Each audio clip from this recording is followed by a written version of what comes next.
Este não é um consultório, é um boteco. Então, por favor, deite-se no divã e se jogue nas suas neuroses e psicoses. Por que não? Isto é Psicanálise de Boteco. Olá, pessoal! Sejam bem-vindos a mais um episódio do Psicanálise de Boteco. Agora em vídeo! Antes era um podcast, agora tá um videocast. A gente tá numa câmera muito profissional. Yay! Até que enfim, né? Porque o outro episódio pareceu que a gente tinha filmado com uma batata. Mas tudo bem, gente. A gente investiu em equipamentos, tudo isso para entregar o melhor para vocês, os nossos botecers. Sim, a gente tá descobrindo ainda as coisas. Estamos, e assim, o formato de vídeo é um pouco estranho para nós, porque nós somos esquizoides e a gente gosta de ficar mais assim nos bastidores, no microfone e tal. Mas tudo bem, né, Fih? A gente começa a se aparecer agora. Eu tô um pouco aparecido. Então vamos. Gente, o episódio de hoje, eu acho que parte de uma inquietação um tanto quanto pessoal. O Fih e eu, a gente desenhou o roteiro do episódio e a gente também pensou no tema. Mas eu acho que diz da gente, diz também de todo mundo, né? Diz dessa nova era. Dessa nova era, muito embora, né, a geração Z tá fugindo um pouco disso que a gente vai falar. Tem alguns dados quantitativos evidenciando aí que a geração Z tem estado menos ativa nas redes. Aliás, eles consomem, mas eles não postam, né? Ok. Ok. Estão lá, mas não estão tanto. Exato. Mas o tema do episódio o título do episódio é Exposição demais, intimidade de menos. Concordam? Concorda? Mais ou menos. Por quê? Ai, não, a gente vai falar sobre isso. Mas no fundo eu concordo. Tá, então vamos lá. Bom, o que seria essa exposição demais? A gente sabe que a gente está numa era que a gente tem que mostrar tudo. E, na verdade, se mostrar tudo já começa aí com um filtro, porque a gente só mostra aquilo que é bom. A gente só mostra o que é ideal. O ideal para quem? Para nós ou para o outro? Acho que um pouco dos dois. A gente mostra o que é ideal pra nós na fantasia do que a gente tem do outro. Perfeito. Perfeito. Acho que você pegou a raiz do episódio, filho. É isso. A gente tá o tempo todo achando que a gente tá sendo autêntico, enfim. Mas a gente, na verdade, tá indo na onda do que viraliza, do que o algoritmo aceita, do que ele distribui. Exatamente. A gente tá o tempo todo tentando se adaptar. Tentando se adaptar para poder viralizar e ser visto. Mas será que esse viralizar e ser visto significa a construção de laços? Não, acho que a última coisa que a gente pensa é interessante, né? São redes sociais. Mas a última coisa que a gente pensa é nessa coisa da construção dos laços.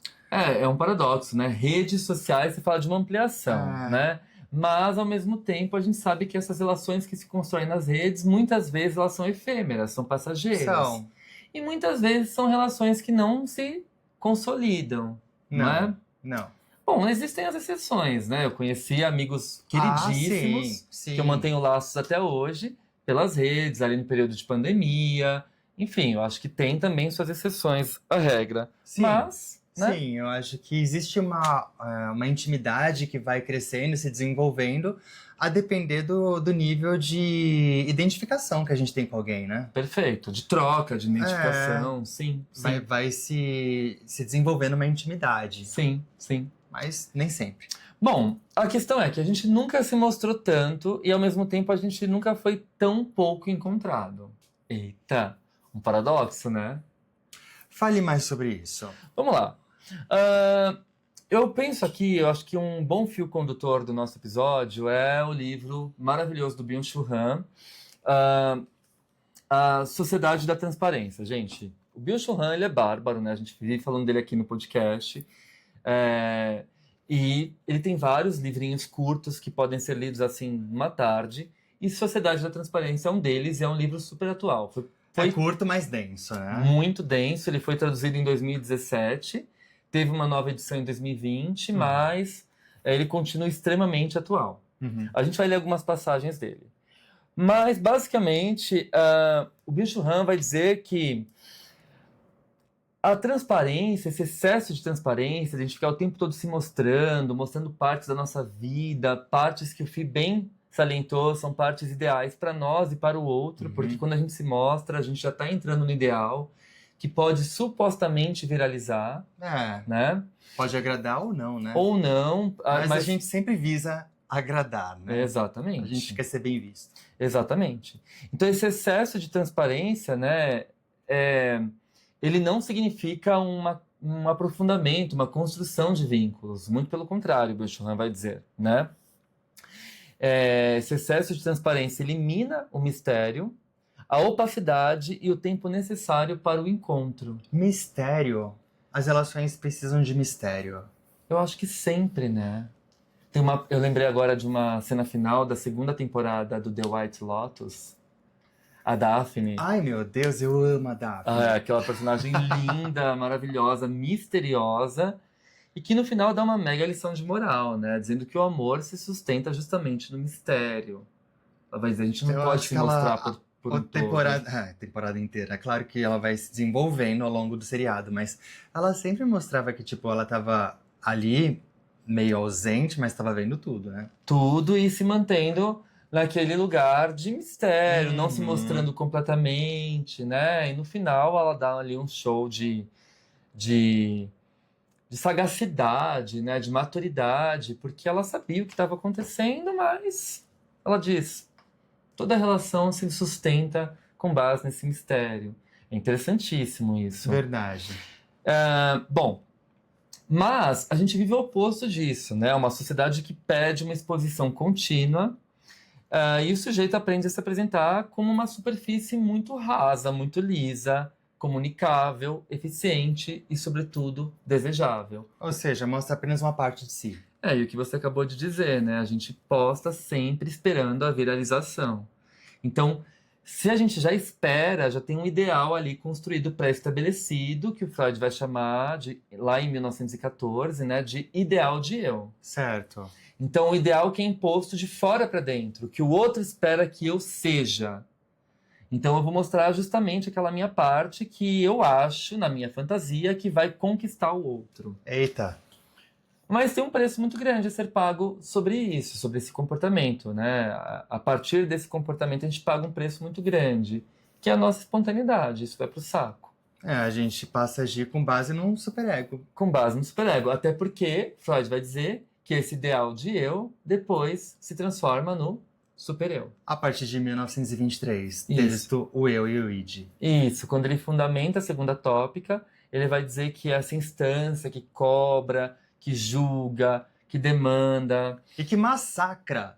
É o supereu, né? Ou o superego, a depender da tradução. Certo. Bom, o excesso de visibilidade, então, passa a substituir a experiência da relação. Você acha isso, Fih?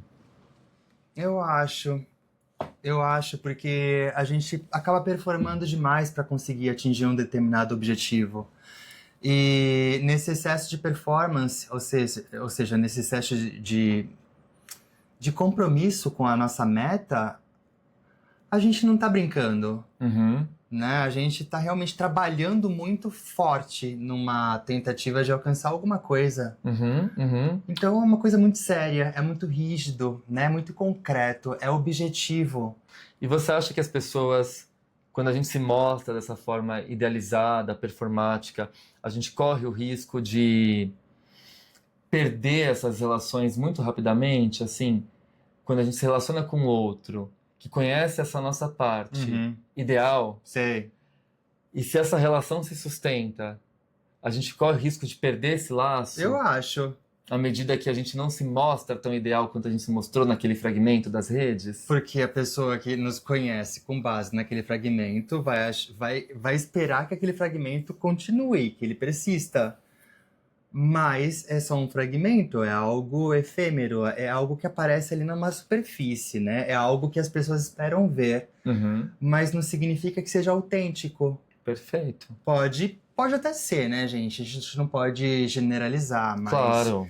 Muitas vezes muitas vezes não, é difícil, é muito raro a gente ver, tipo, alguém postando nas redes sociais, tipo, eu estou doente, eu tenho depressão, eu tô passando por momentos ruins. Geralmente, eu coloco realmente geralmente, aí as pessoas mostram apenas o que é bem visto. Não, o que é bom, né? Essa positividade, que é muito imposta por essa por esse sistema neoliberal, né? De gozo, de fruição, de felicidade plena. Vamos postar que a gente está bem, viajando, usando roupa de marca, Exato. etc e tal, né? Porque a tristeza não merece ser vista. E isso a gente já entra num ponto interessante da conversa, porque o todo nunca aparece. Eita. Bom, Aparece só uma parte do indivíduo. é interessante, né? Porque quando a gente fala isso, quando as pessoas se mostram, a gente pode pensar que tudo é mostrável, tudo é narrável, mas é um narrável sem dizer nada, né? Sem profundidade, sem implicação pessoal. Não tem sujeito. Tem, isto sim, uma cópia daquilo que supostamente pode viralizar. E nesse sentido, a gente tem pessoas produzindo conteúdo de forma desenfreada e automática, recorrendo à IA, né? Inteligência artificial. Então tem lá um roteiro pronto, você lê aquilo e você espera que aquilo viralize. Mas o que tem de você ali? Eu gosto quando eu tô vendo algum vídeo na internet e a pessoa dá uma. Tipo, Opa. Então, daí ela lembra o que ela tava falando porque é real. É real, é espontâneo, não é aquilo tão editado, tão cortado, tão mecanizado. Da mesma forma, quando eu tô assistindo algum show, alguma apresentação e eu percebo, opa, o fulano deu uma desafinadinha aqui. É real, eu fico feliz. Então, acho que isso aproxima a gente de uma sensação de realidade, né? E não de uma vida terceirizada. Bom, é profundo isso, né? Quando a gente fala que tudo se tornou mostrável, narrável, mas é uma narração sem implicação, é uma narração sem sujeito. Isso é impactante, É né? uma narração perfeita, né? E, assim, o ser humano não é perfeito, Não. né? A gente tenta se aproximar de algo bom, mas tem alguns deslizes, assim, né? E Ainda a gente bem, percebe. E isso aparece no nosso tom de voz, quando a gente está sendo autêntico com aquilo que a gente fala, com as nossas incertezas, com os nossos acertos, né? Com a nossa insegurança ou com a nossa confiança, sempre aparece. Perfeito. Aparece no nosso tom de voz, na nossa forma de se comunicar, a forma que a gente movimenta a nossa boca, nosso corpo. Tudo. Enfim. Não é perfeito. Se a gente Sim. ensaia demais, passa a ser uma coisa como a gente pensa na teoria winnicottiana, imposta de fora para dentro. E aí, quando tem algo imposto de fora para dentro, se perde, né, o gesto espontâneo. Aí já é adaptação. Já é adaptação. E já se perde a experiência de ser. Isso. Bom, o Byung-Chul Han, nesse livro que a gente mencionou agora, né, Sociedade da Transparência, ele tem uma passagem que eu gostaria de compartilhar com vocês e que eu acho bastante impactante. Ele diz assim: o ser humano sequer é transparente para consigo mesmo. Vou botar o óculos, senão não enxergo. Vamos lá. O ser humano sequer é transparente para consigo mesmo. Segundo Freud, o eu nega precisamente aquilo que o inconsciente afirma e deseja irrestritamente. O id permanece amplamente oculto no ego. Assim, na psique humana, é aberta uma fissura que não deixa o ego coincidir consigo mesmo. É essa fissura fundamental que impossibilita a autotransparência. Obviamente, entre as pessoas há um fosso divisor. Desse modo, torna-se impossível criar uma transparência interpessoal. Tampouco ela é algo desejável. É justamente a falta de transparência do outro que mantém viva a relação. Eita! Falta de transparência. O que você pensa sobre isso? Eu acho que ele não está falando aqui no âmbito, e ele vai explicar depois, de ser verdadeiro, de ser mentiroso, de sinceridade. Não diz respeito a isso, né? É claro que um laço se fortalece à medida que a gente consegue ser verdadeiro, Justo. sincero, não é? Mas não é disso que se trata. Quando ele diz do excesso de transparência, ele vai dizer desse excesso de se mostrar, de performar, de ser alguma coisa para o outro. Para o outro. E isso não tem nada a ver com a nossa intimidade, com com o que a gente tem de mais real, né? Para poder, o Winnicott diz, para a gente poder se relacionar com pessoas inteiras, nós precisamos ser pessoas inteiras. Justo. E se você está mostrando só uma parte, você não está sendo inteiro. Exato. Perfeito.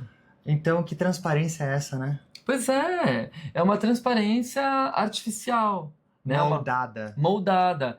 E essa transparência moldada, como ela não faz laço, como ela não experiencia, ela vai tornando o ser, a experiência de ser cada vez mais rasa.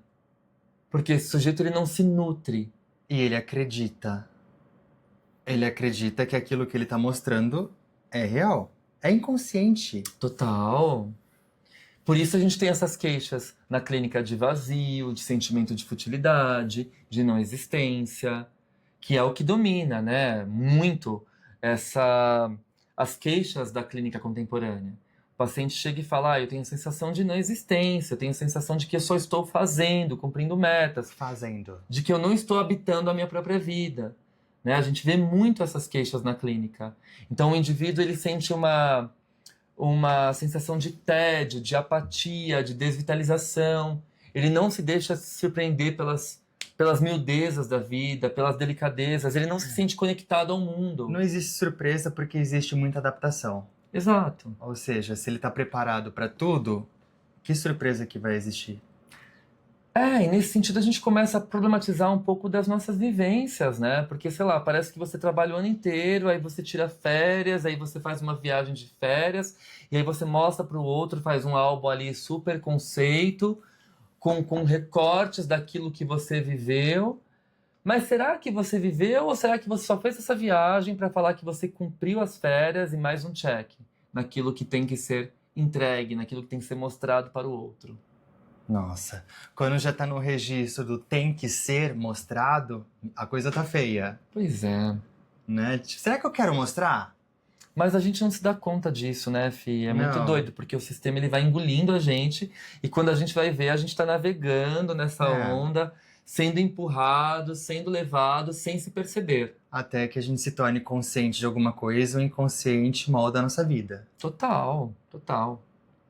Bom, então, aqui eu acho que vale a pena a gente diferenciar visibilidade e presença, né? Mostrar, provar para o outro, ser para o outro, não é o mesmo que estar.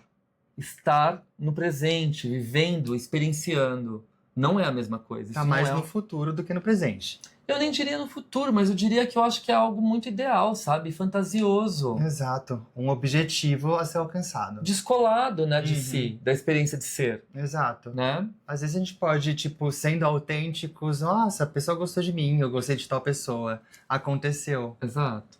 Não. Ou não. E quando acontece de forma espontânea, eu acho que são os laços mais reais, né? A gente vai falar disso mais pra frente. Sim.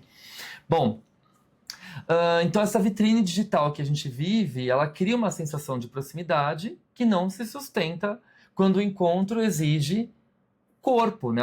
O sujeito por inteiro, quando exige sentimentos, quando exige frustração. Eu acho que é isso.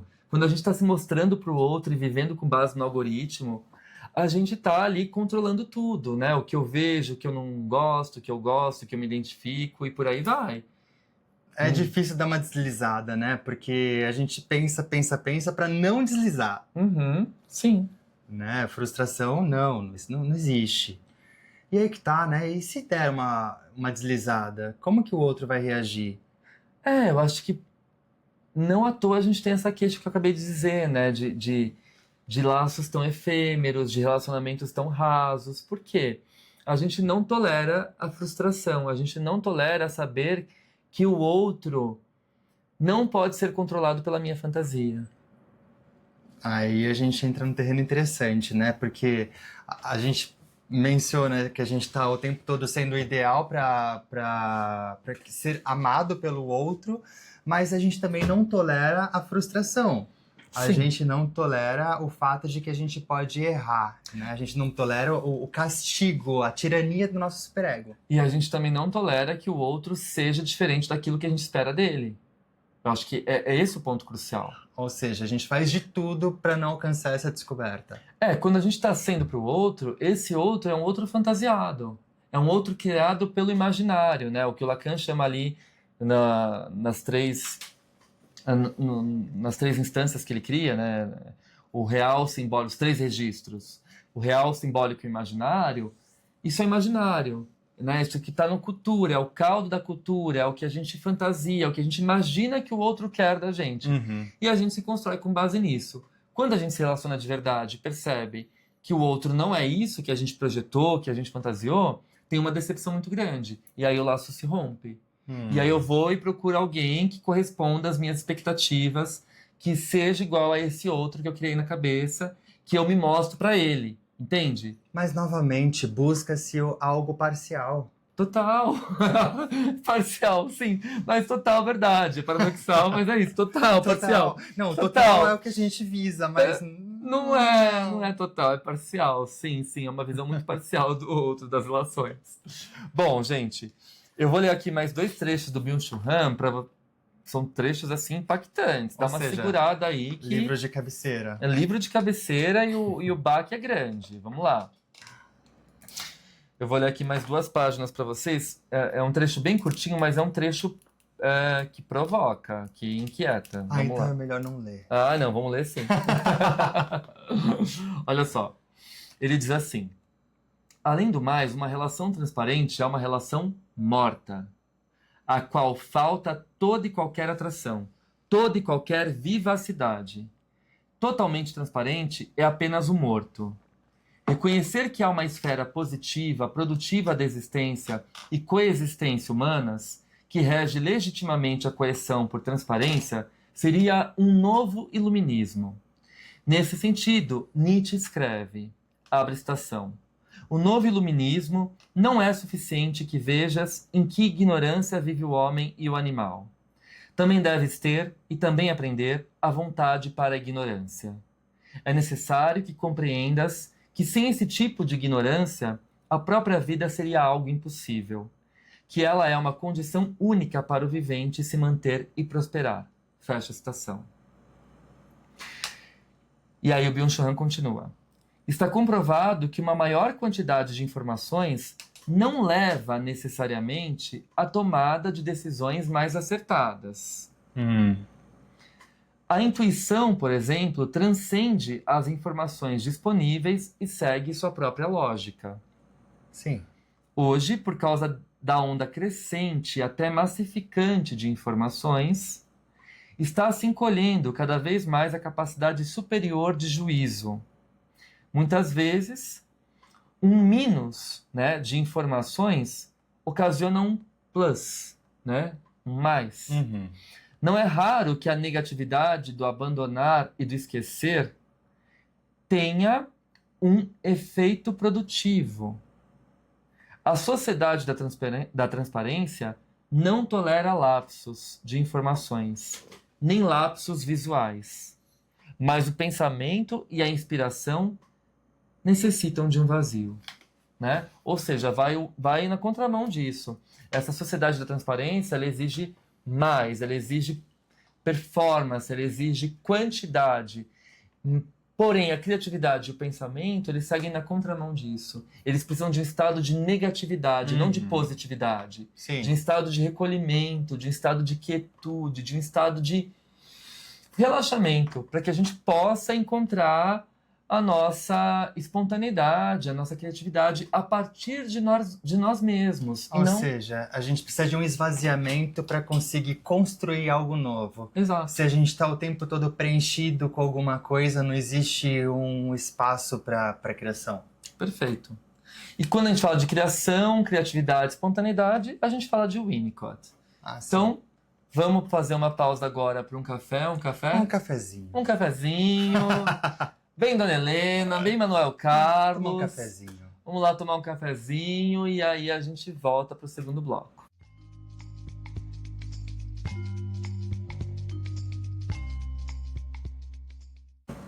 Voltando então agora com o Winnicott. Voltando com o Winnicott. Vamos lá. O que o Winnicott tem a nos dizer? Eu vou ler um trecho aqui de um texto que você adora e que você já se debruçou a fundo nesse texto. Aliás, você tem um artigo escrito sobre ele. Sim, eu tenho. Diga para nós o título do seu artigo e o livro que ele está. Ele está publicado num livro. Gente, a gente publicou um livro sobre a clínica winnicottiana, os casos difíceis. Esse livro foi escrito por mim, pelo Alexandre e pelo nosso orientador, Alfredo Nafaneto. Chama-se A Clínica Winnicottiana nos Casos Difíceis. E o capítulo que o Alexandre faz menção é o capítulo 5, intitulado Silêncio como um ato de comunicação, uma perspectiva winnicottiana. Então, assim, nesse capítulo eu me debruço sobre um texto, né, um artigo do Winnicott, que para mim é um dos... mais bonitos, né? Eu acho que é uma ideia bastante interessante.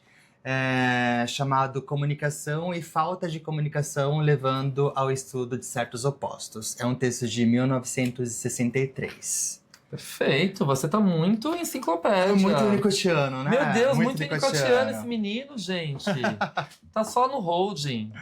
Enfim. Ai, meu Deus. Tem um trecho aqui, gente, maravilhoso do Winnicott, que ele diz assim, eu acho que eu vou... é essencial para a gente abrir esse bloco e pensar um pouco nessa questão. Exposição de mais, intimidade de menos. Vamos lá. Isso, é nessa página. Ele diz assim, no centro de cada pessoa há um elemento incomunicável. E isso é sagrado e digno de ser preservado. Deixando de lado por um momento as experiências mais precoces e devastadoras da falha da mãe ambiente, eu diria que as experiências traumáticas que levam à organização de defesas primitivas estão relacionadas à ameaça ao núcleo isolado. A ameaça de ele ser encontrado, de ser alterado, de se comunicarem com ele. A defesa consiste no ocultamento ulterior do self secreto, mesmo no extremo de sua projeção e de sua disseminação infindável. Estupro, ser devorado por canibais, essas são bagatelas se comparadas à violação do núcleo do self, a alteração dos elementos centrais do self por uma comunicação que varou as defesas. Para mim, seria esse o pecado contra o self. Podemos compreender o ódio que as pessoas têm da psicanálise, porque ela penetrou uma grande brenha da personalidade humana e configura uma ameaça à necessidade humana individual de isolar-se em segredo. A pergunta é, como se isolar sem ter de se insular? Só um asterisco aqui, um parêntese, né? Insular significa, vem de um termo que remete à ilha, né? Uma ilha isolada, que é autossuficiente e que, por conseguinte, empobrece a troca. Exato. Né? Então, como se isolar sem se insular, sem se tornar essa ilha autossuficiente? É uma pergunta que o Winnicott lança. Mas ele vai dizer para nós, aqui nesse texto, que todos nós possuímos esse núcleo secreto do self, que não pode ser violado, que tem que ser respeitado, inclusive numa análise. Né? Um analista que acha que sabe demais, que sabe mais sobre o paciente do que ele mesmo, que quer fazer aquelas interpretações certeiras. Então, o que você está dizendo aqui é uma relação do seu pai mal resolvida. Não, não é isso. Aí, logo, o analista pensa que isso é resistência, né? Enfim. Essas barbaridades que a gente vê por aí. Mas o Winnicott ele vai trazer muito essa questão da essência do ser, né? Desse núcleo secreto, porque ele acredita que todos nós nascemos com uma tendência à integração, com uma tendência de ser e de continuar sendo, Sim. que precisa ser apenas sustentada pelo ambiente facilitador. Justo. Né? Então, não é que o ambiente ele vai inserir coisas para o bebê. Né? Não, vai facilitar que ele encontre as coisas que ele cria. Isso é lindo. É um paradoxo. Exato. O bebê encontra aquilo que ele criou, né? Que está lá para ser encontrado. Mas ele só encontra porque existe uma facilitação ambiental para que ele encontre aquilo, o objeto de sua necessidade. E é bonito porque o Winnicott ele fala assim, eu vou apresentar uma descrição do desenvolvimento do ponto de vista do bebê. Exato. Né? Não do ambiente. Então, quando ele diz o bebê cria aquilo que está lá para ser encontrado, ele está olhando para o ponto de vista, né, do bebê. O bebê ele se sente onipotente, o bebê ele não tem uma diferenciação do eu e do outro. No início da vida, não. No início da vida, né? Não tem uma diferenciação do interno e do externo. Né? Não tem uma diferenciação de tempo e de espaço. Ele apenas é Então é importante que esse ambiente, inicialmente, sustente essa realidade subjetiva do bebê, para que o bebê crie aquilo que está lá para ser encontrado. Exato. Ou seja, a partir da sua onipotência, do seu gesto espontâneo. Algo inserido de fora para dentro seria algo intrusivo. E nesse sentido, o bebê, né, que se tornaria ele uma criança, né, ia se desenvolvendo, ele se isolaria, né, mas não se... Qual que é a palavra? Se isolar, mas não insular. Insular. Eu fico pensando aqui que o isolamento seria algo como o retraimento. Não. O contrário, perdão. O contrário, O isolamento é algo mais saudável. A gente precisa se isolar, Ou seja, se retirar. O isolamento seria algo autêntico. Isso. E esse se insular, né? Ficar ali como uma ilha isolada, autossuficiente, isso é um retraimento. É isso aí. Isso é patológico, né? Porque você não estabelece relação de objeto, você corta o vínculo com a realidade, você fica ali encapsulado. E isso é patológico, isso é problemático. Exato, né? A independência, né? O Winnicott sempre fala que a gente caminha de uma dependência relativa rumo à independência. Mas a gente nunca se torna independente, né? A gente é sempre dependente de alguém ou de algum objeto. Sim. Então, esse insular, né? Seria se tornar independente. Autossuficiente. Autossuficiente. Isso não existe, né? A gente Não. sempre vai depender de alguém. É uma defesa. E é um funcionamento, esse se insular, se a gente vai para pensar, é um funcionamento muito típico das redes sociais, né?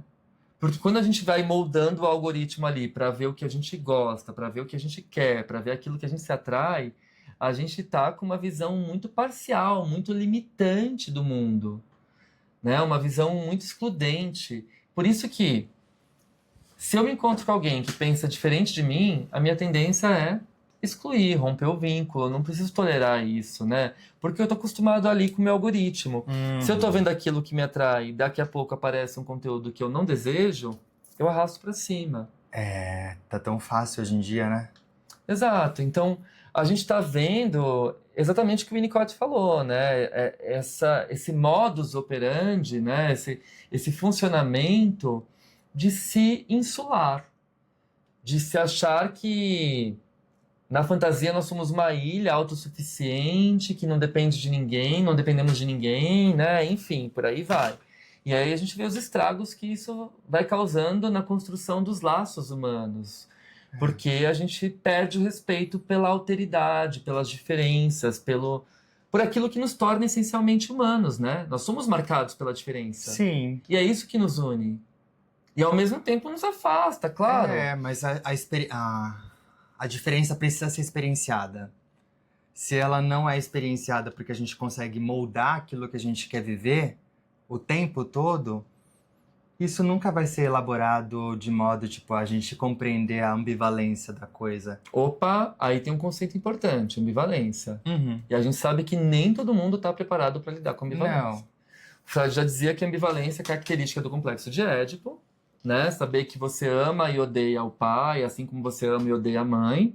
E todos os autores vão seguir por essa via, né? Sim. Winnicott vai dizer que quando a gente atinge, passa ali pelo o estágio da consideração, stage of concern, a gente se apropria dos nossos impulsos agressivos destrutivos e a gente aprende a lidar com objetos inteiros. Exato. Né? Temos consideração pelo objeto Isso. como um todo. E nosso amor deixa de ser um amor impiedoso e passa a ser um amor que considera o outro, né? Eu sei que eu não posso... Na sua totalidade. Na sua totalidade. Então começa a me relacionar com o outro de forma inteira e não parcial. E isso me capacita, digamos assim, para poder lidar com a ambivalência.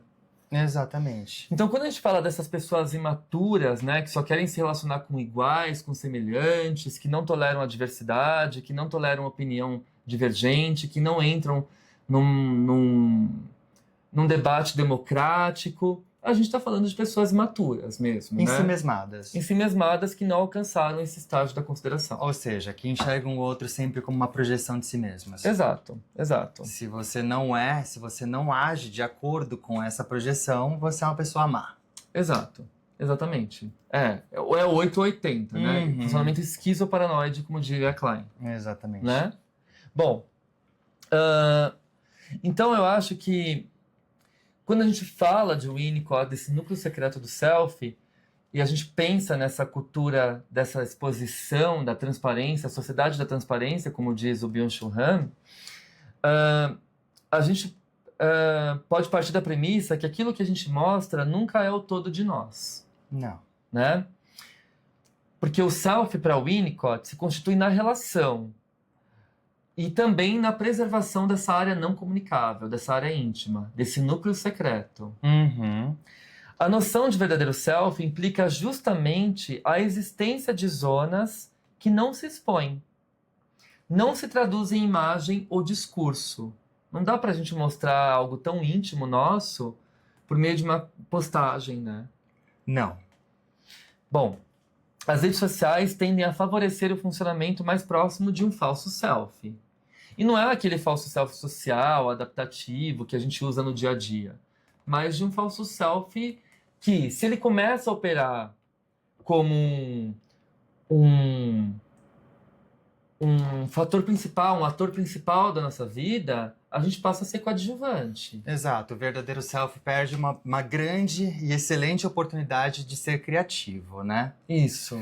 Estava falando sobre a questão do núcleo secreto, do self, e nesse mesmo texto do Winnicott, ou seja, comunicação e falta de comunicação levando ao estudo de certos opostos, tem um momento em que ele fala, em qualquer tipo de artista podemos detectar, acho eu, um dilema inerente, o da coexistência de duas tendências, a necessidade urgente de se comunicar e a necessidade ainda mais urgente de não ser decifrado.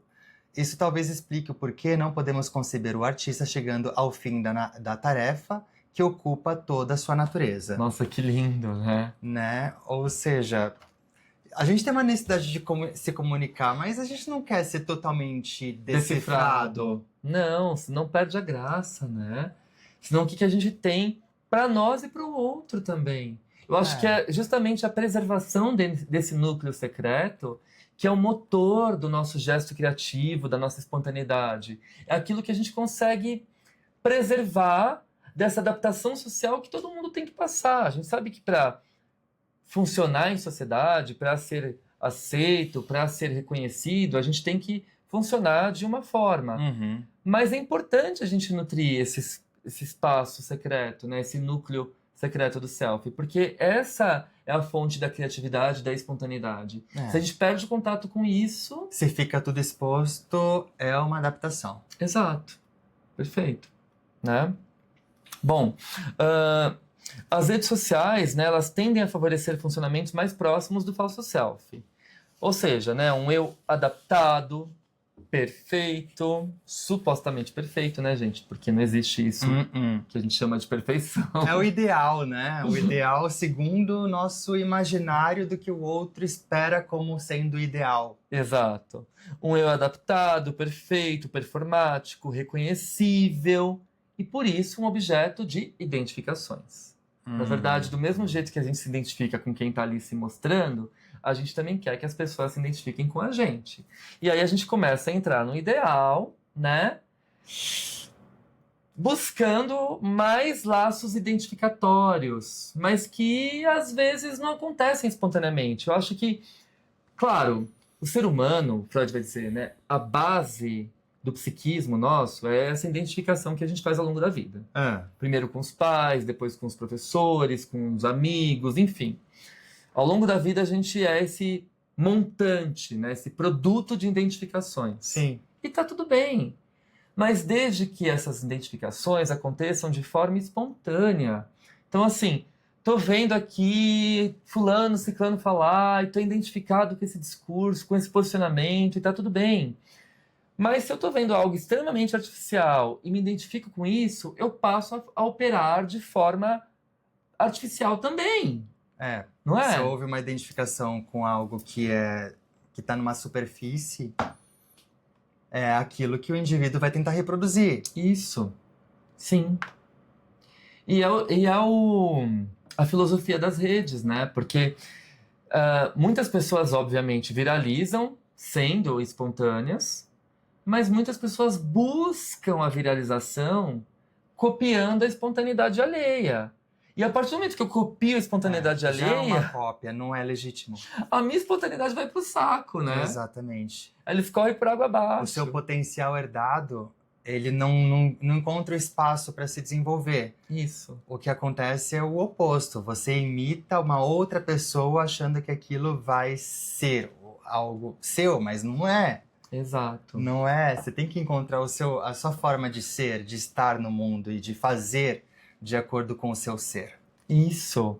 E nesse sentido, né, quando o Fih fala dessas pessoas que não conseguem se relacionar por inteiro, a gente pode pensar assim, né, que as trocas, muitas vezes ali nas redes, elas são parciais, elas são fragmentadas, elas acontecem sem a sustentação do tempo e da continuidade de ser. E por isso que a gente sofre tanta ansiedade. Essa perda de atenção, a gente não consegue mais focar, se concentrar, porque não tem uma continuidade. É sempre o imperativo. Então, de novo, se você se expõe demais, você tem intimidade de menos. A equação ela é bem prática, ela é bem óbvia. Mas o que seria essa intimidade de menos? É a gente poder ter contato com esse nosso íntimo, com esse nosso núcleo secreto, inconscientemente. Sim. Isso não acontece assim de forma consciente, né? Não. Eu acho que quando isso flui inconscientemente, a gente se nutre desse nosso potencial herdado, amplamente desconhecido, que é riquíssimo. Sim. Né? Eu acho que quanto mais nós fazemos, menos nós somos. Sim. Né? Ou seja, a descoberta do ser e continuar sendo fica comprometida quando a gente precisa fazer demais, performar demais. Ou seja, a gente vai se afastando cada vez mais daquilo que é herdado, né? Do nosso potencial, que precisa ser descoberto, precisa ser vivido, elaborado, integrado. A gente precisa mostrar para o mundo aquilo que nós somos. E, tipo, bom, certamente vai ter gente que vai gostar muito daquilo. Eu lembrei agora, você estava falando, e eu fui associando livremente, porque... Né, fantasia. Os nossos botecers sabem que é assim, né? Tudo muito improvisado e muito fluido, e sem edições, sem cortes. Eu fui pensando aqui no filme Meninas Malvadas, com a Lindsay Lohan, que é um clássico, né? Tem a Regina George, tem a Gretchen, enfim, é maravilhoso. Você é a Regina, né? Não sou a Regina George, gente. Não, por favor, vai, não é pra tanto. Eu sou um pouco autoritário, um pouco controlador, mas eu não sou a Regina George. Entra no carro, otária, vamos fazer compras. Bem isso, né? Bom, enfim, a Regina George super close errado, mas a história ela é muito real, porque mostra a Lindsay Lohan, que foi educada em casa, ela morava na África, os pais pesquisadores, e aí ela vai para uma cidade grande, né, ali nos Estados Unidos, e ela se envolve ali na turma das meninas populares, né, as meninas malvadas. E ela critica a postura da Regina George, que é a líder das meninas malvadas, enfim, né? Mas, à medida que ela critica, que ela condena, que ela não quer ser a Regina George, ela vai se identificando com aquele grupo. E no final do filme ali, né, pro finalzinho, a gente vai perceber que ela se tornou a Regina George. Exato. Ela se tornou justamente quem ela criticava. Então a essência dela, aquilo que ela aprendeu, os valores familiares, o núcleo secreto do self dela, ela era uma nerd, então ela começa a errar na prova para poder ser aceita pelos outros, começa a tirar nota baixa de propósito, para poder ser vista pelo menino que ela gostava. Enfim, tudo ali, o gesto espontâneo vai por água abaixo. É interessante que ela faz tudo isso primeiro como um falso selfie saudável. Isso. E mas quando ela vai se perceber... Ela se perde de si. Ela se perde. Se torna uma coisa patológica. Isso. Ela se perde. A essência ela dela... Ela vira um personagem. Isso. Perfeito. Né? E aí os amigos dela falam pra ela, falam assim, você se tornou a Regina. Você tá igual a Regina. Né? Então, ela... É isso, né? Às vezes a gente quer tanto viralizar, acontecer tal, e quando a gente vai ver, a gente tá agindo de forma mecanizada, postando aquilo que vende, e a gente não se reconhece naquilo, e quando a gente vai ver, a gente se perdeu de nós mesmos. Acho que a melhor sensação da vida é a gente ser amado pelo que a gente é, né?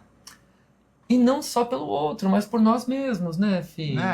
Exato, quando a gente espera muito do outro, já tem algo aí, né? Por que você tá esperando do outro, né? Mas, bom, é isso, né? Mas, enfim, o Freud já dizia, né? Pra gente poder se amar, a gente tem que ter sido amado. Exato, Né? às Então... vezes a gente precisa, né? De um outro para nos amar pela primeira vez. Exato. Tem muitas nuances essa conversa. Muitas, né? Esse amor, esse sopro de vida, esse narcisismo primário que funda as bases do eu. Né? Sentimento de autoestima, de segurança, de amor próprio. Então a gente precisa ter sido amado para poder se amar minimamente. Exato. E saber que aquilo não é nosso, não nos pertence, a gente não precisa entrar nessa trend, né, para poder acontecer. Às vezes a gente entra em algumas, essa daqui eu não gosto, não precisa entrar. Ok, a autenticidade é tudo, né? Exato. Bom,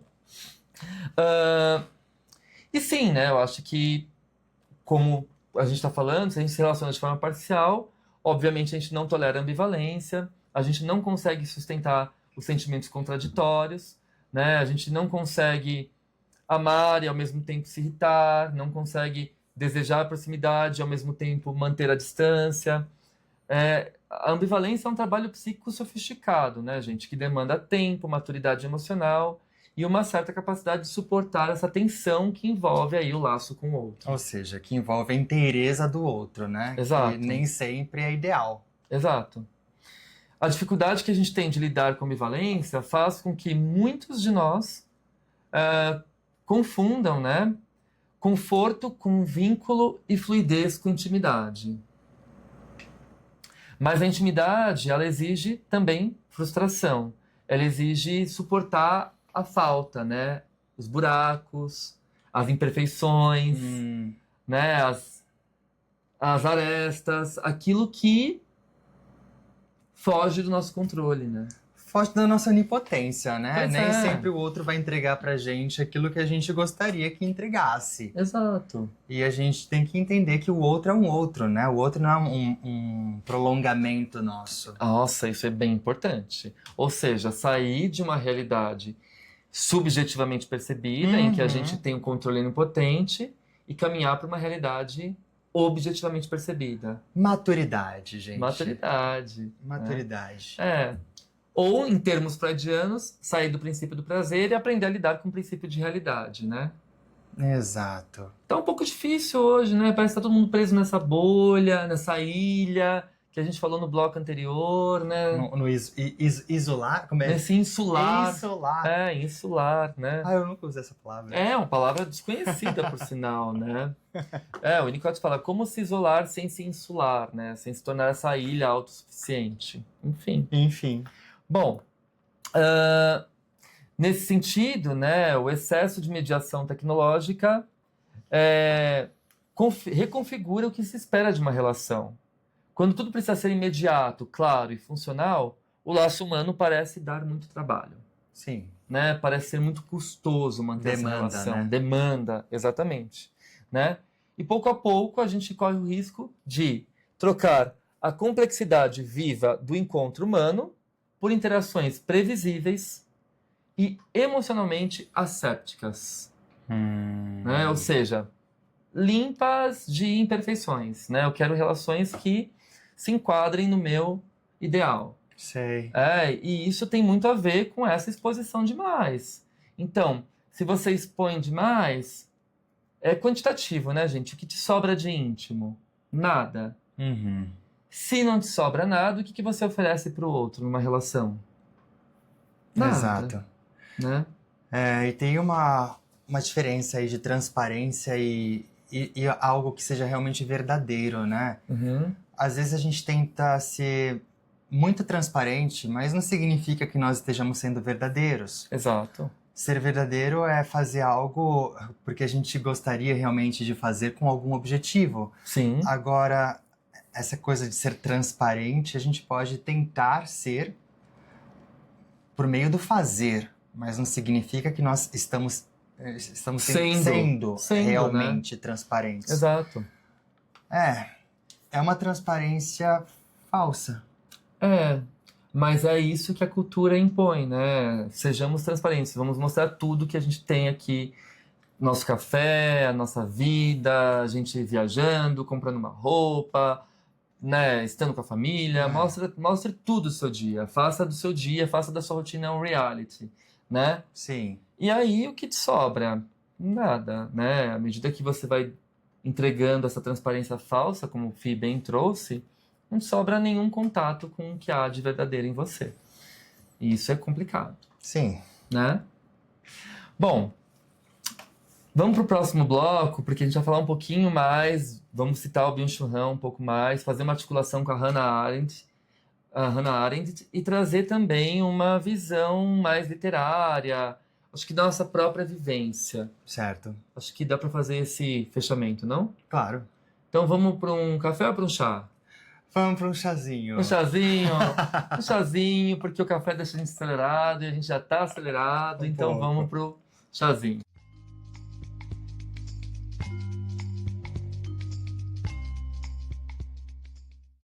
Bom, gente, então voltando, a gente falou que ia falar um pouquinho sobre a Hannah Arendt, que é uma filósofa que a gente gosta muito. Ela tem aquele conceito consagrado, que é a questão da banalidade do mal.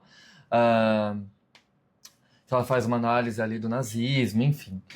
Mas só que tem uma outra questão que a Hannah Arendt traz, que eu acho que conversa bastante com essa nossa premissa da exposição de mais e intimidade de menos. Ela ajuda a gente a pensar sobre a diferença entre o espaço público, o espaço privado e aquilo que ela chama de mundo comum. Certo. O problema contemporâneo não é a exposição em si, mas esse colapso de fronteiras, né? A gente não está mais respeitando o que pode ser mostrado, o que não pode, o que a gente faz para viralizar, a que preço, como que eu pago essa viralização, né? Tá tudo misturado, né? Tudo, essas fronteiras elas não são mais respeitadas. Sim. E é interessante esse conceito da Hannah Arendt de mundo comum, né? Quando tudo é jogado no espaço público, a intimidade ela perde a sua função organizadora. Parece que não tem uma barreira de contato, né? Isso, não tem uma barreira de limite, né? Uhum. O privado ele deixa de ser lugar de elaboração e repouso, né? Porque é importante a gente ter esse núcleo secreto, essa intimidade, para poder se recolher desse excesso de estímulos, desse excesso de demandas, né? E o público deixa de ser espaço de uma responsabilidade compartilhada, porque no público, né, na polis, né, na construção do laço cultural, a gente aprende a compartilhar responsabilidades, limites, a gente aprende a lei, a moral civilizatória, a ética, Sim, e por aí vai. Né? Exato. Bom, nas redes, esse excesso de exposição, ele não cria uma comunidade. Às vezes até cria, mas não se sustenta, né? Acho que todo excesso, né, mostra uma falta, oposto. né? Um pouco clichê, mas é isso mesmo. Todo né? excesso esconde uma falta, né? Então, assim, né? Por que é excesso? Não sei se a pessoa tá feliz o tempo todo. Nossa, quero mostrar e tal. Exato. Às vezes não é assim. Sim, sim. Bom, nas redes, então, esse excesso de exposição acaba não criando uma comunidade verdadeira, né? Laços duradouros, e frequentemente cria o consumo do sofrimento alheio. Consumo do sofrimento alheio. Isso é doido, né? Porque faz muito sentido, né? Porque à medida que eu vou me expondo, eu vou me... às vezes até colocando partes minhas ali que não deveriam ser mostradas, né? Que podiam ser resguardadas. Tem pessoas que estão do outro lado vibrando, torcendo, né? Ficando felizes ali com o adoecimento alheio, com a vulnerabilidade alheia. Sei lá, Sim, é complicado, né? Existe gente? todo tipo de ser humano, né? E existe todo tipo de gozo, né? Existe um gozo perverso, um gozo, enfim, destrutivo, né? Por aí vai. Com certeza. Bom, basta a gente entrar nos comentários. Nossa, super, Fi. Verdade, você tem toda a razão. Tá tudo lá. E quanto essa destruição puxa a destruição, né? Quando a gente tem ali um comentário destrutivo, na maioria das vezes esse comentário é acompanhado de outro comentário destrutivo. Ganha força, vira uma massa. Exato, e ganha likes. As pessoas se unem pela destruição. E o Freud disse isso, né? Psicologia das massas e análise do eu. E além disso, né? Qual? Ele amplia na carta que ele escreve para o Einstein, porque é a guerra. Lindo esse texto, né? O Einstein pergunta para o Freud: Senhor Freud, por que o ser humano pratica a guerra, já que o senhor explica tudo? E aí o Freud, com toda a educação dele, Elegância. Né? A elegância dele, a postura científica dele, ele diz assim: bom, o ser humano pratica a guerra porque o que une as pessoas é o ódio, não o amor. As pessoas, elas são unidas pelo ímpeto de destruição, né? É isso que faz laço, é isso que impulsiona ali a natureza humana, né? E quando Freud diz isso, ali é um pouco impactante, né? Então. Mas é verdade. Mas é verdade. É verdade. Aí a Klein, em 1957, reforça essa ideia falando que a inveja é tão inata, destrutiva e se equipara ali à pulsão de morte. Na verdade, tá conectadinha com a pulsão de morte. Exato, né? No clássico inveja e gratidão. Exato. Bom, é interessante então a gente pensar, né, que quanto menos mundo comum, né, esse mundo compartilhado pela ética, pelos valores, pelos laços, por Eros, né? O que faz laço é Eros, é o amor, é o que une, é o que cola. Né? Quanto menos mundo comum, mais isolamento, né? Mais esse ato de se insular. Sim. Né? Como a gente leu no texto do Winnicott. Quanto mais exposição sem elaboração, essa exposição de forma automática, menos encontro verdadeiro. É interessante, né? Porque se você está performando, evidentemente você não vai ter um encontro verdadeiro. Uhum. Porque da mesma forma que você está mostrando só uma parte sua, você vai enxergar somente uma parte do outro. E você vai se relacionar somente com pessoas que mostram essa parte. Exato, isso vai ser o seu real. Exato.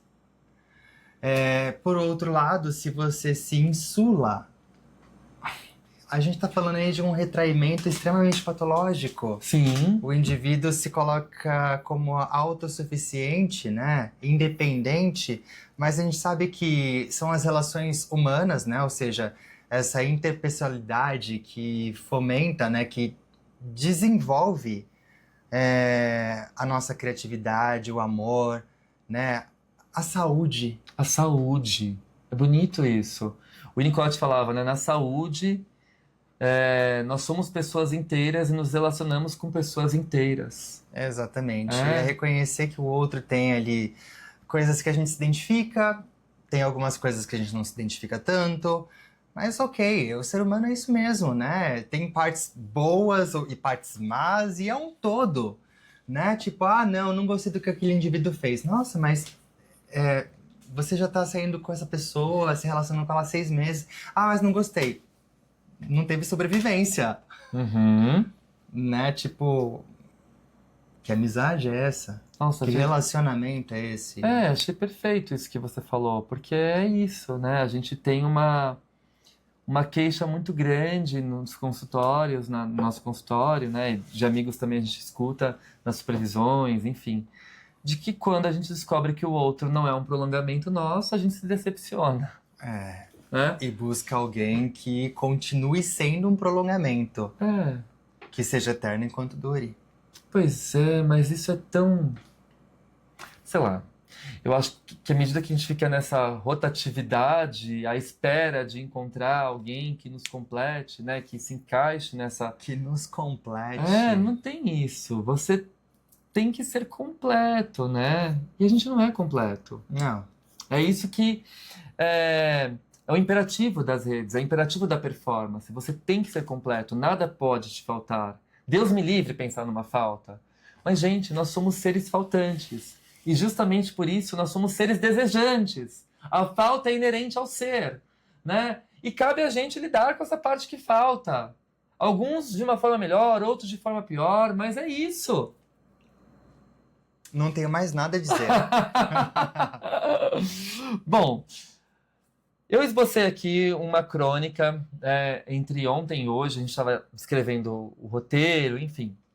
E aí essa crônica, gente, eu escrevo uma newsletter, né, lá para o pessoal que se cadastrou no site do Espaço Potencial, www.espaçopotencial.org, que é o nosso instituto de transmissão, de psicanálise, de pesquisa, enfim. E a gente também está com os nossos seminários abertos, Sim. né? A inscrição dos seminários teóricos. Deem uma olhada lá, temos seminários que vai começar a partir de fevereiro agora. Exato, o Fih vai trabalhar esse semestre os fundamentos da clínica com Freud, né? O livro da Editora Autêntica. E eu vou trabalhar as segundas-feiras com Freud, os 3 ensaios sobre a teoria da sexualidade e outros textos, da Companhia das Letras. Às terças-feiras eu vou trabalhar o livro do Luiz Cláudio Figueiredo e do Nelson Ernesto Coelho Júnior, Adoecimentos Psíquicos e Estratégias de Cura. E às quintas-feiras, vocês pediram para eu trabalhar o Winnicott, voltar para as bases winnicottianas. Então a gente vai estudar um texto winnicottiano, um livro winnicottiano, né? O livro do Winnicott, Tudo Começa em Casa. É a base mesmo, né? Tudo começa em casa. E é lindo, porque ali tem textos essenciais, né? Sobre cura, saúde, falso self, psicopatologias, democracia. É maravilhoso. Enfim, é um livro espetacular do Winnicott, que foi traduzido pela UBU em 2021, e eu vou trabalhar ele inteiro ao longo do semestre. Então as inscrições podem ser feitas ali, né, pelo WhatsApp, a gente deixa sempre a informação. Todas as informações estão disponíveis no site do Espaço Potencial e também no nosso Instagram, @AlexandrePatrício e Felipe PV. Exato. É isso. Felipe com Fi. Eu sou Fi. Ele é Fi. Podem me chamar de Fi se quiserem. Ah, todo mundo chama, né, Fi? Bom, gente, O que você escreveu? vamos lá, vou compartilhar com vocês. Essa newsletter vai para quem assina, para quem se cadastrou lá no site do Espaço Potencial, mas eu vou ler aqui para vocês.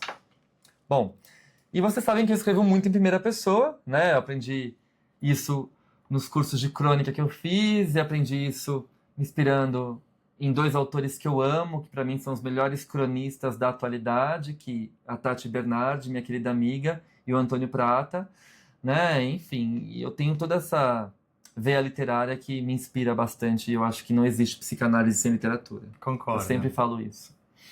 Bom, e eu teci algumas considerações sobre esse tema, exposição de mais, intimidade de menos, partindo da minha vivência, talvez da nossa vivência.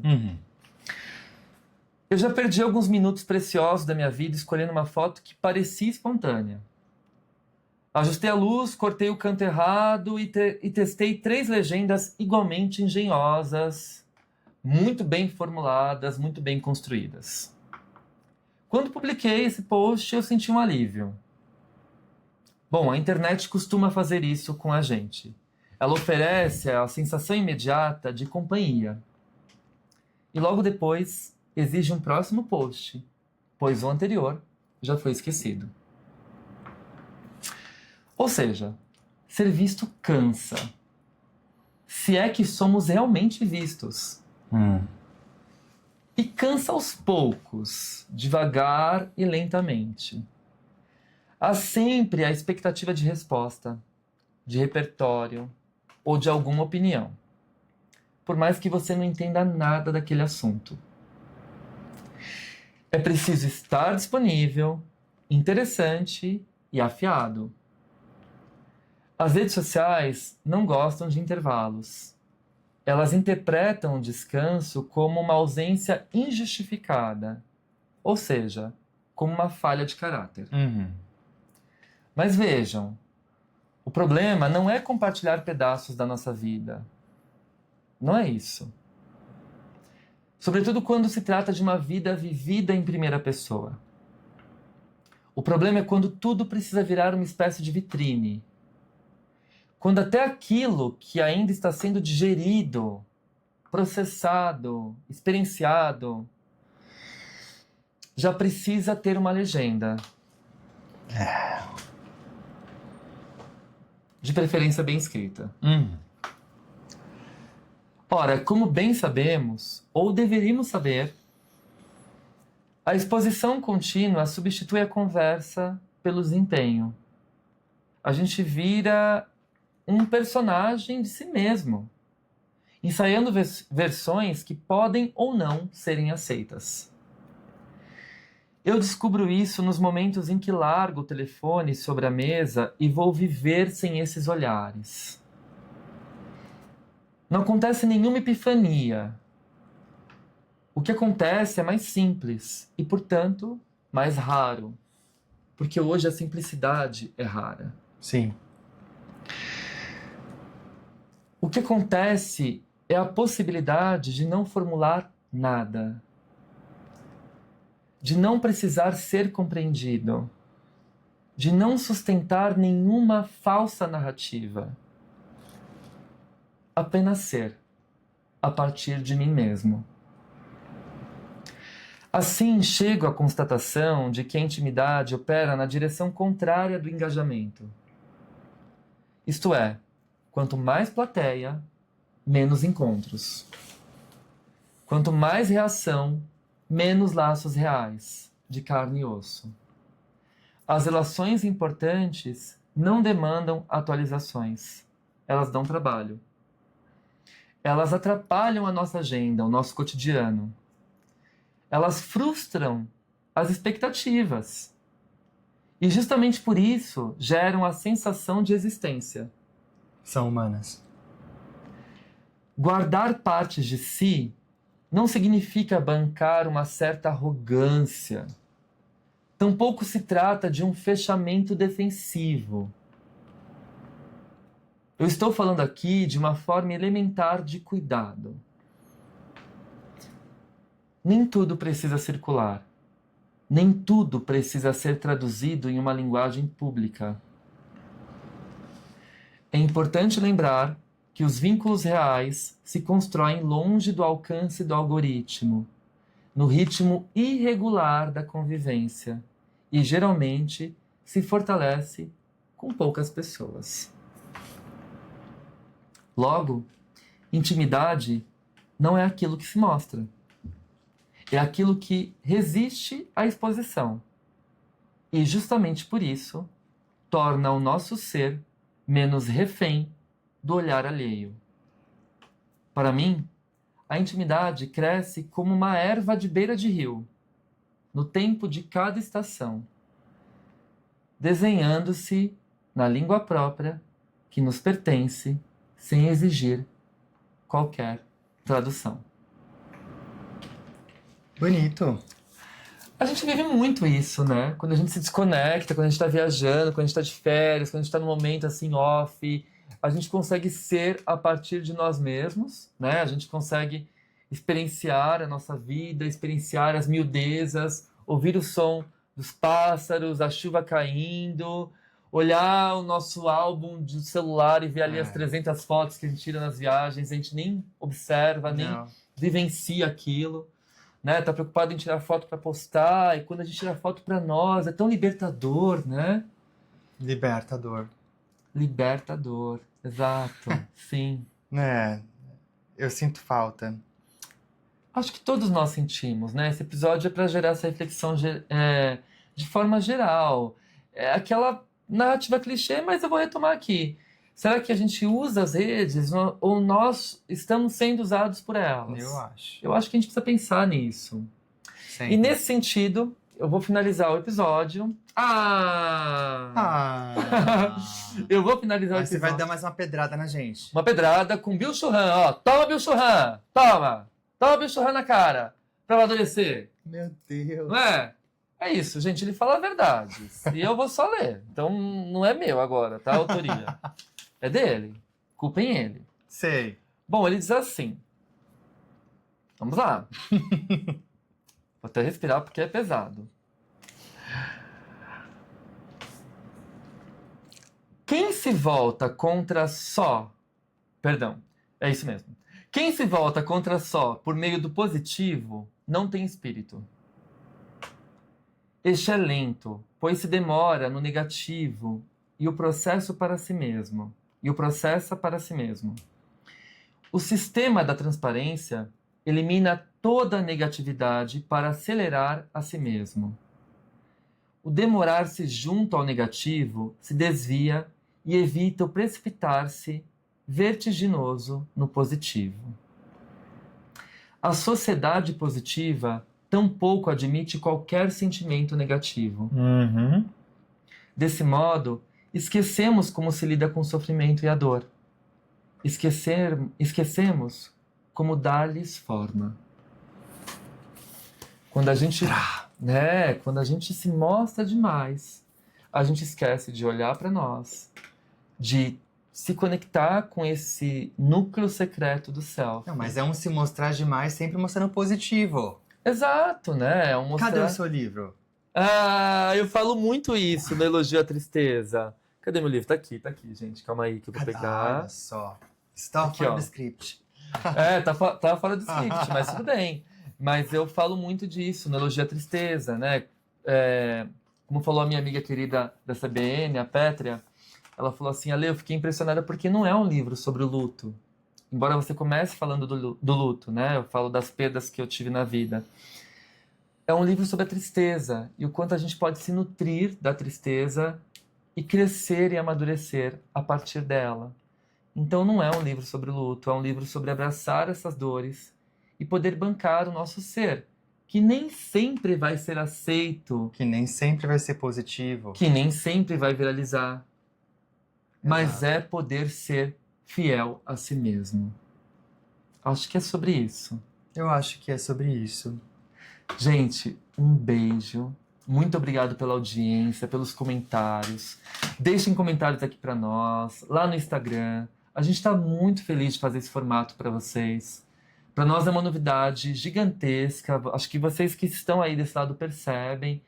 E a gente só tem gratidão pela repercussão do podcast, dos episódios e pelo reconhecimento do nosso esforço de mostrar o nosso self aqui, né? Já que nós somos seres mais isolados, assim. Não tá tão transparente.